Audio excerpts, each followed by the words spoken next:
আসসালামু আলাইকুম দর্শক, আমি জেসমিন আক্তার ঘরোয়া রান্নায় আমন্ত্রণ জানাচ্ছি। আজকের রেসিপি ডাবের পুডিং।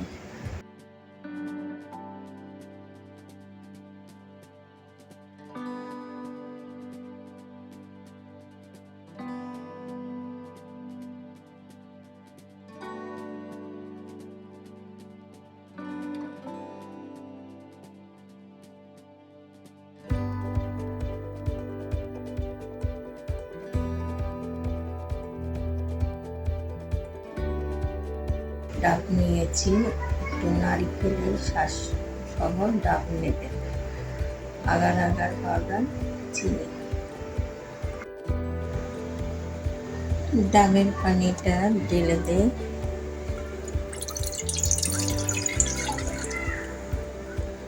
একটা ডাবের পানি এখানে।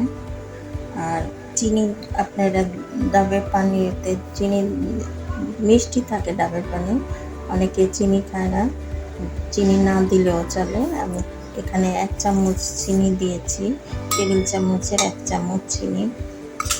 আর এখানে আগার আগার পাউডার 1/4 চামচ দিয়ে দেব।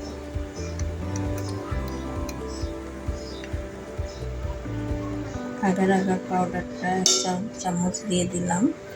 এটা গরম অবস্থায় দিলে দলা পেকে যাবে, সেই জন্য এখানে মেখে নিলাম। এখন এটাকে চুলায় দিয়ে দেবো।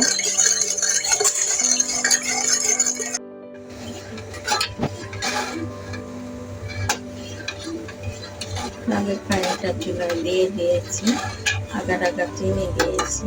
এখন ভালো মতন বলক আসলে নামিয়ে নিই। বলক আসা পর্যন্ত আমি এটা জাল করব। এই তো বলক আসতেছে এখন।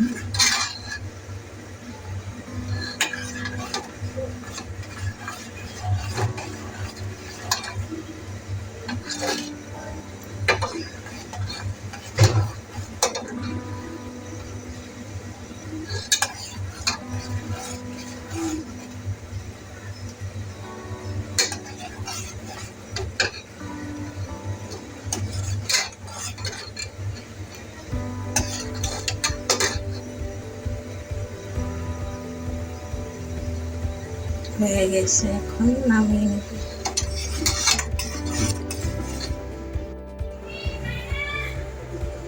ডাবের পুডিং এর এটা দিয়ে দিলাম, এখানে নারিকেল একটু নিচে দিয়ে দিয়েছি।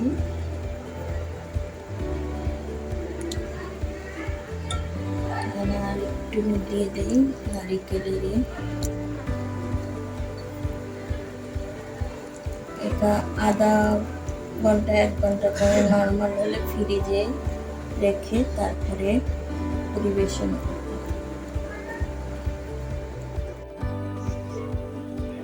পুডিংয়ের 4-5টা ছুরি দিয়ে এরকম করে নিতে হবে। আমি আগেই করে রেখেছিলাম। এখন এটা একটা প্লেটের উপর এরকম করে প্লেটটা দিয়ে তারপর পুডিংটা সাবধানে উল্টিয়ে দিতে।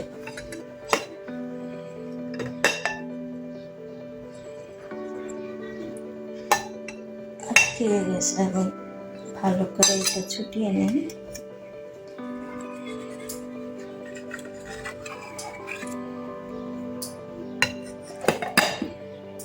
ছুটিয়ে গেছে।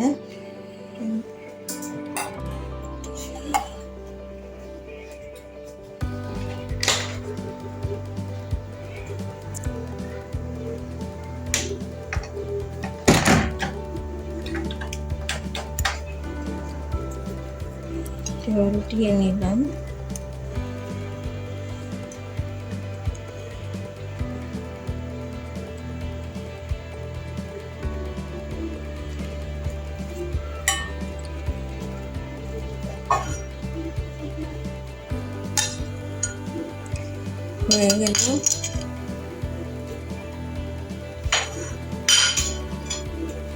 হয়ে গেল ডাবের পুডিং। ভিডিওটি দেখার জন্য ধন্যবাদ। লাইক, শেয়ার, সাবস্ক্রাইব ও বেল আইকনে ক্লিক করে দিন। আর এখানে আমি একটা কিছু বলতে চাই, আগার আগার পাউডারটা দিলে দলা পেকে যায়।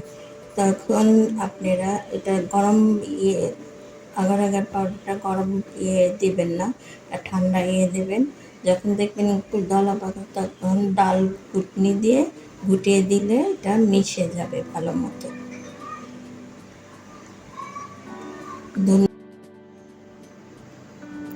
হয়ে গেল ডাবের পুডিং। একটা কথা বলি যে আগার আগার পাউডারটা দেওয়ার সময় ঠান্ডা অবস্থায় দেবেন, গরম দেবেন না। আর যদি দেখেন দলা পেকে যাচ্ছে তখন ডাল ঘুটনি দিয়ে একটু ঘুটিয়ে দিলে, ঠান্ডা অবস্থায় ঘুটিয়ে দিলে তারপর চুলার ভিতরে নাড়াচাড়া করে ভালোভাবে বলক আসবে, তখন হয়ে যাবে পুডিং। তারপর সঙ্গে সঙ্গে একটা যে পাত্রে আপনারা পুডিংটা সেট করবেন সেই পাত্রতে ঢেলে দেবেন গরম অবস্থায়। তারপর এটা আধা ঘন্টা নর্মাল ওই ঠান্ডা করতে হবে, পরে ফ্রিজে রাখতে হবে। তারপরে আপনারা কিছুক্ষণ পরে পরিবেশন করতে পারবেন। ভালো ডাবের পুডিংটা হয়ে গেল।